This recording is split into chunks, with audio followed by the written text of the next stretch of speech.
Have you ever wondered how people know which atom gets oxidized and which one gets reduced? It's all about oxidation number. By the end of this video, you will learn 5 simple rules by which you can calculate the oxidation number of any compound that comes in your exam.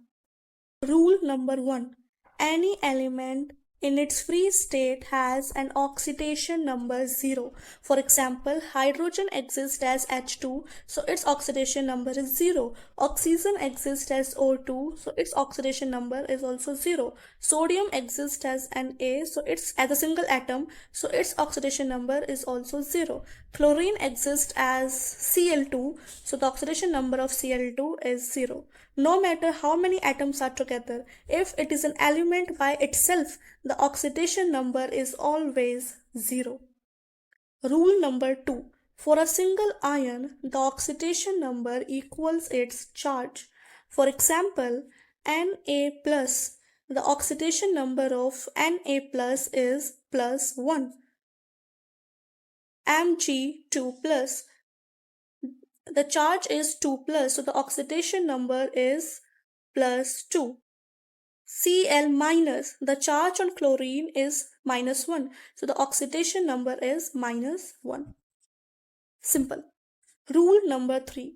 Oxygen is almost always minus 2. This is one of the most important rules in chemistry. Whenever you see oxygen, first think most probably it is minus 2. There are a few rare exceptions, but for class 10 and most class 11th questions, minus 2 works perfectly. Rule number 4. Hydrogen is usually plus 1 when hydrogen is attached to known metals like oxygen or chlorine, such as in H2O and HCl, it is plus 1. Again, there are rare exceptions, but we will focus on the common rule first. Rule number 5. The sum of oxidation number equals the overall charge on the compound. This is the rule that solves almost every question. Let's try one.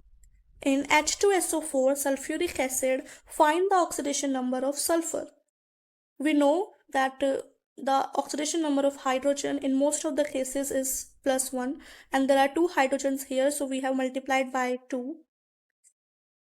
Plus, we need to find the oxidation number of sulfur, so we take it as X, plus there are 4 oxygens, so 4 into oxidation number of 1 oxygen, which is in most of the cases minus 2, equals the charge, and the charge on sulfuric acid is 0. It is neutral. There is no charge here, so 0.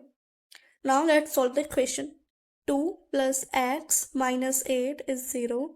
X minus 6 is 0.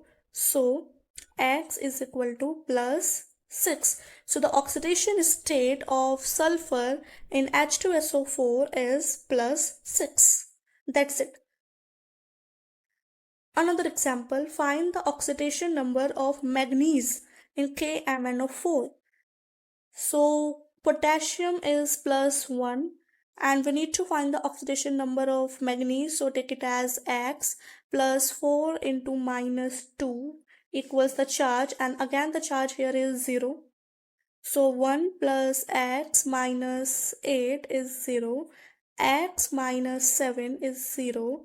So X is equal to plus 7. Done. The oxidation state of manganese in KMnO4 is plus 7.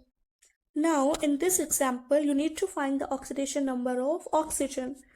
So 2 into the oxidation number of 1 hydrogen, that is in most of the cases plus 1, plus X is equal to 0 because there is no charge here again.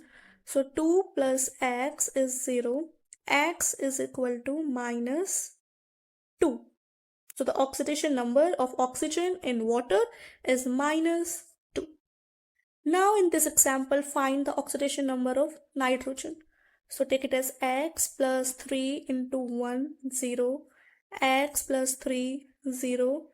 X is equal to minus 3. Oxidation number of nitrogen in NH3 is minus 3. Now in this example, find the oxidation number of sulfur. So x plus 4 into minus 2 is equal to the charge, and the charge here is minus 2. So minus 2. X minus 8 is equal to minus 2. X is equal to minus 2 plus 8. X is equal to plus 6. The oxidation number of sulfur in SO4 2 negative is plus 6. Now you can probably solve most oxidation number questions. If you know oxygen, hydrogen, alkali metals, and the sum rule, you can solve almost every question in exams. Now the question comes, why is oxidation number important? Because this one concept helps you understand redox reactions, oxidizing and reducing agents, electrochemistry, balancing redox equations, and many competitive exams questions. So if oxidation numbers become easy, many future chemistry chapters become easier too. Now here's a challenge for you. Find the oxidation number of chromium in K2Cr2O7. Pause the video, try it yourself, and comment your answer below. Then enjoyed learning chemistry in this simple way. Subscribe to Alchemy of Learning because every week we make difficult chemistry topics feel easy. See you in the next video.